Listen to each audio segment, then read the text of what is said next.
question has been asked, asked again, pondered over, and figuratively beaten to the nth degree.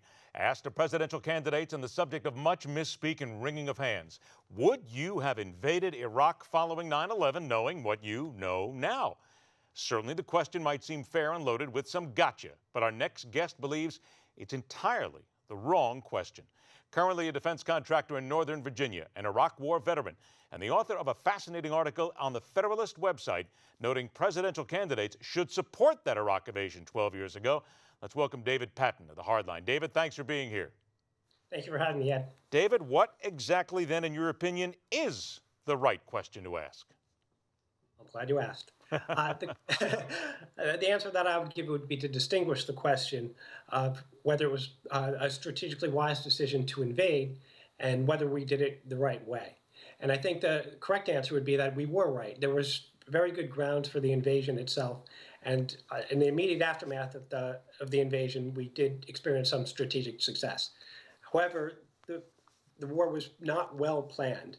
And I think that there were definitely negative consequences as a result of that. So distinguishing the question, would you have invaded from would you have invaded the same way, are very important to distinguish those two questions. Well, I think if you get down to it, when the question comes up, it was a bit of a gotcha question in many ways, and it really was badly phrased, because if you knew exactly what you know, I mean, look, let's look at it this way. If you had all the information, all the intelligence, if it came to you in exactly the same way, there are many people who would say, yes, let's invade, it makes sense.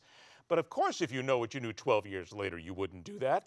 People keep pointing to that, but there are people who say even now on the GOP side, let's not support that idea at all. I talk about the Republican presidential candidates. They're walking away from this whole Iraq question. You say they shouldn't do that. It's the wrong thing to do, right? That's correct. I think it's, from a political point of view, I think it's a mistake for the Republican candidates to avoid this question, because they think that because Hillary Clinton, Ambassador Clinton, or Secretary Clinton, I'm sorry, will not be held to account for her vote in support of the war. They think that they can also avoid it. But I don't think that's correct. I don't think that Secretary Clinton will be held to account for supporting the war. I think it will end up looking badly for the Republicans, because I think the narrative right now about the Iraq war is that it was an ill-considered decision to go, and that Republicans cannot be trusted.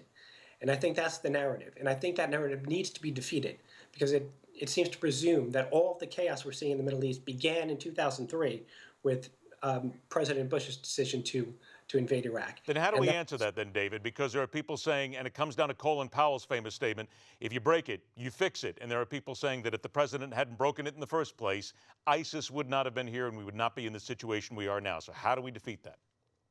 Well, I think the idea that if you break it, you bought it, led to some mistakes that were made in Iraq, such as the prolonged occupation. And so I think that's one of the mistakes that I think the Republicans should emphasize that they would not make. So they should change the question, really, as to how would I have gone about it differently, rather than would I have done it or not. Because doing the invasion was a strategically sound decision. There were immediate payoffs to that. Libya was intimidated and they gave up their weapons of mass destruction. We saw cooperation from Iran in the immediate aftermath after it appeared successful. Al-Qaeda, they had seen us as a paper tiger, and they changed their strategy. They were no longer going after us. They changed the battleground. The front lines of the war became Iraq, not Washington, D.C. and New York. So those were immediate good results that we got from the war. If the war had been planned better, had we transitioned more quickly to Iraqi power, had we been in a position to offer more stability, I think the war would have gone a lot better. Well, let me do this. Well, let me do this. I got about a minute left, and I want to make a point here and get you to expand on this. You say that ISIS is nowhere near the threat to America or the Middle East that Saddam Hussein's regime was. It was important. This wasn't about revenge, in your opinion. This was about needing to take out a despot that destabilized the entire region, correct? Correct. I mean, I think if we look at ISIS, we can see kind of a little bit of what the Ba'athist regime was. People seem to think that Saddam Hussein was a secularist and that he would never work with al-Qaeda, and that Vice President Cheney kind of made that whole thing up. But that's not quite accurate. There was the Return to Faith campaign that was going on in the early 90s, 93, 94, in which the Ba'ath Party was becoming much more Islamist. And so, yes, I think where where Saddam Hussein was heading is where we're seeing ISIS now, except instead of being a small, almost JV-sized terrorist group, there would have been state-sized power. So I think the point to bring out here is that Saddam Hussein would have brought a varsity team, not a junior varsity team with him, if we would have gotten to this point. Exactly. I want to remind everybody that it is on the Federalist.com. The article is called Presidential Candidates Should Support the Iraq Invasion. A lot of this is in here, and it makes for fascinating reading about maybe asking the right questions when it comes down to that war. David Patten, pleasure to have you on the show. Thanks so much for joining us.